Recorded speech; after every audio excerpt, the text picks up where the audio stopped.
times how I met Arnold and how that all worked out that we trained together, because back in those days it was a different element in the air. It wasn't crowded gyms like it was today, and people were more acceptable of meeting each other and having fun and talking. And Gold's Gym back then was the Mecca of bodybuilding before it became the Mecca now at a smaller scale. And people would come from all over the world to train there after Arnold and Dave Draper were seen on the cover of Muscle Fitness magazine. Well, I walked in the back door one day. I had been training at Bill Pearl's gym. Someone said, "Oh, go to Gold's in Venice. You'll like it." And I said, "I've never heard of Gold's in Venice. I don't know what it is." It wasn't really that well known, but only to a few, the older bodybuilders from the 50s and 60s. So I drove over there one day and I walked into the back door and I ran right into Arnold and a couple of guys, and I introduced myself, and he did too. He weighed about 260, huge. And we talked for a little while, and he says, "What are you going to work out on today?" I said, "I think I'm going to do chest, do some benches." He says, "Oh, then we'll do them together." I said, "That would be awesome." Now, I didn't really know much about him. I just knew he was a big guy from Austria. So we started doing benches, a little competition, going heavy, go 350, 380, 400. And we laughed a lot and talked about certain things. He had a great sense of humor, and I have a sense of humor, so I like to joke around. Even if we're training, we can still joke and have fun. So we went on to inclines and to the incline press and messed around with that, and then dumbbell side flies and then cable crossovers, and that was our chest workout, probably around 16 sets total. So I said, "Is this how you train all the time?" He said, "Yeah, pretty much this is what we do, you know," and then we go to another body part like back, and we'll do some seated pull-ins with the handle and maybe pull-downs and stuff like that. So we talked about it, and we decided to go ahead and do back, which we did. And I said, "I come every morning about the same time. You want to work out together?" He said, "Yeah, let's do that." So every morning I'd hear his horn out in front, and he'd be honking, and "Let's go get some breakfast at Zucchi's first." It was right down the street on 5th and Wilshire.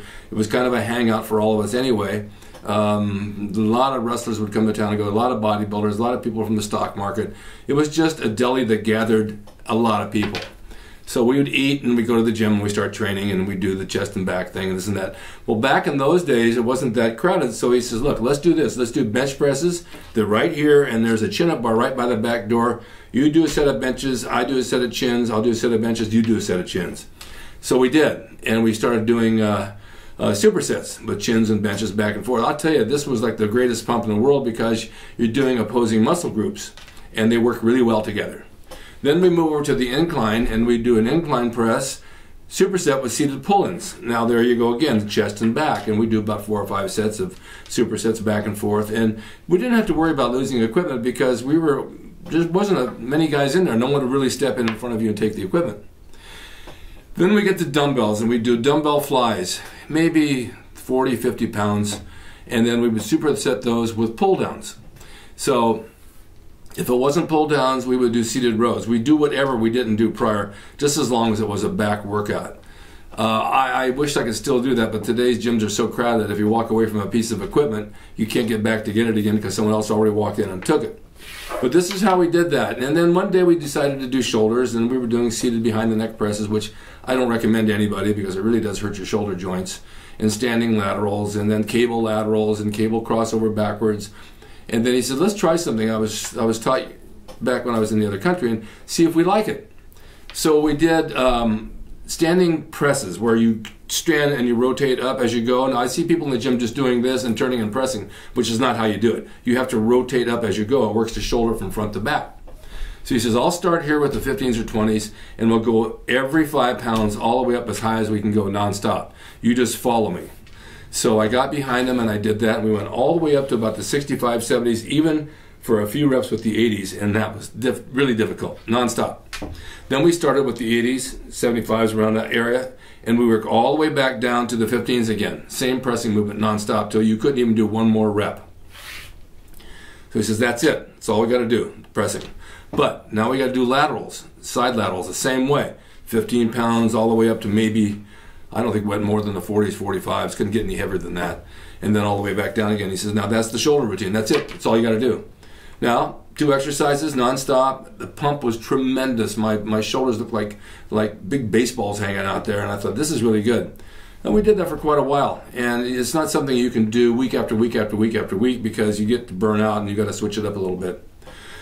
But that's basically how we met and how we started training, and then from that point on it became a steady workout, you know, for months on end, and we were in and out of years. I was wrestling. We got a call to do a TV show, which I'll talk about later, And Denny Gable worked out with us, Ed Giuliani worked out with us, Roger Callard, Ken Waller, all the same guys. We all hung together. Sometimes we were working together and we'd work with other guys, but we had this camaraderie where we could always kind of work in with each other and have a great workout and talk about it and then go eat lunch. So I just wanted to say this is how it started. People always ask me how it started, and this is exactly what happened. And you know, it's really funny when you make friends like him and people say, do you still see him today? Well, I don't go down to Venice that much, and I know he's down there at 7 in the morning, and that for me is like a 17-mile ride. In traffic, it's an hour. So it's like, no, I don't go down at 7 in the morning because it's just too difficult. Sometimes I'll go on a Sunday, but he's hit and miss, and I always send my regards, and I'll run into him, and I'll see if people say, can you get him on your show? And I've asked around, but he's a busy guy.